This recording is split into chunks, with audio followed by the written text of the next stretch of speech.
शब्द के लिए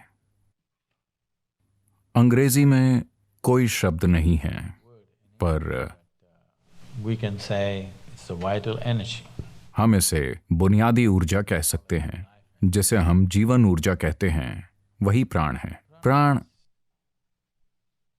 10 अलग अलग रूपों में शरीर में मौजूद है, पर समझने के लिए हम बस 5 पर ध्यान देंगे। इन पांचों को Or refer to as 5 वायु या पंचवायु कहते हैं। ये प्राणवायु, समान वायु, उदान वायु, अपान और व्यान हैं। they're in charge of different dimensions of what happens in this human mechanism. इनका काम मानव तंत्र में मौजूद विभिन्न आयामों की देखरेख करना है। अगर इस विषय की गहराई में जाएं तो वो अंतहीन हो जाएगा। मैं कम से कम शब्दों में इसे समझाने की कोशिश कर रहा हूं। देखरेख करना यानी यम मतलब नियंत्रण करना, प्राणायाम मतलब वो विधि जिससे आप इन पांचों को कंट्रोल करना चाहते हैं। क्योंकि आपका शरीर कैसे काम करता है, आपका मन कैसे काम करता है, पूरा शारीरिक ढांचा कैसा है, ये मानव तंत्र कैसे काम करता है, ये प्राण ऊर्जा से तय होता है।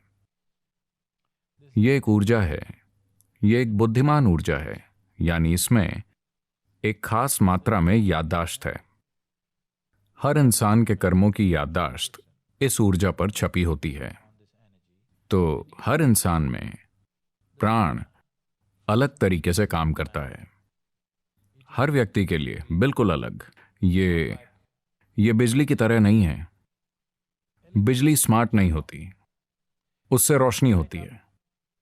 रोशनी का बल्ब और कैमरा चल सकता है, इससे एयर कंडीशनिंग चल सकती है, ये लाख चीजें कर सकती है, पर अपनी बुद्धि के कारण नहीं। ये एक ही काम करती है हमेशा।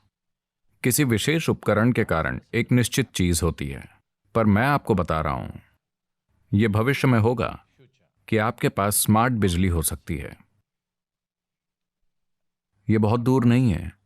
अगले 50 वर्षों में आपके पास स्मार्ट ऊर्जा हो सकती है जो एक विशेष तरीके से व्यवहार करेगी। आप उससे खास तरीके का व्यवहार करवा पाएंगे क्योंकि आप उस पर याददाश्त छाप सकेंगे। तो ये एक बुद्धिमान ऊर्जा है, इसमें एक निश्चित मात्रा में छाप है। इस वजह से ये हर व्यक्ति में अलग तरीके से काम करती है। तो प्राणायाम का एक बहुत विशेष रूप वो होता है जिसमें हम विशेष रूप से किसी व्यक्ति के लिए कुछ डिजाइन करते हैं, क्योंकि वो एक अलग इंसान है। उसके लिए उस स्तर पर आने के लिए एक सामान्य प्राणायाम जरूरी है जो 5 वायुओं का ध्यान रखेगा। अगर इन 5 वायुओं पर महारत हो Over these 5 vayus, there is no such thing as तो शारीरिक बीमारी या विशेष रूप से मानसिक बीमारी हो ही नहीं सकती। अगर कोई अपने प्राणों को अपने हाथों में ले लेता है तो बाहरी वातावरण जो भी हो, जो भी कंपन, in terms of reverberations, waves, तरंगें, भावनाएं या दूसरे कोई भी दबाव हो, कोई फर्क नहीं पड़ता। उस व्यक्ति के मानसिक संतुलन की 100% गारंटी है जो अपने प्राणों को संभाल लेता है। संतुलन से मेरा मतलब है, शायद डॉक्टर आप में से ज्यादातर लोगों को असंतुलित नहीं बताएंगे, पर कई लोग मानसिक रूप से असंतुलित हैं। मान लीजिए आपका हाथ ऐसा है, मान लीजिए कि ये हाथ अभी उछलने लगे और आपकी आंखों में उंगली डालकर आपको खरोंचने और पीटने लगे। अगर आपका हाथ ऐसा करे तो ये बीमारी है ना? कम से कम आपका हाथ बीमार है। चलो मैं पूरे व्यक्ति को दोष नहीं दूंगा, कम से कम आपका हाथ तो बीमार है ना? ज्यादातर लोगों का मन बस यही कर रहा है।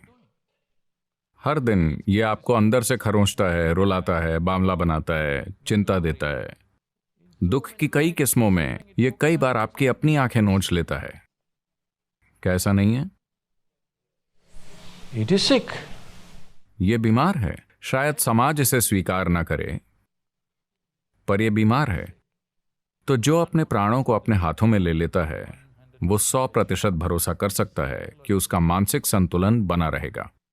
आप उसे नहीं हिला सकते। शारीरिक संतुलन भी होगा, पर शारीरिक बीमारियां कई कारणों से हो सकती हैं। एक बात है इन्फेक्शन और दूसरे सूक्ष्म जीव जो जीना चाहते हैं।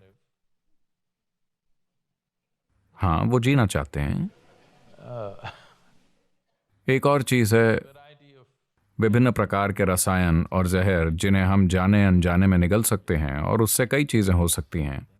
तो शारीरिक बीमारियां, मैं कहूंगा कि 90% तक गारंटी है कि ऐसा नहीं होगा, लेकिन मानसिक खुशहाली की 100% गारंटी है। अगर आप मानसिक रूप से बिल्कुल ठीक हैं तो 10% शारीरिक समस्याएं कोई समस्या नहीं होती।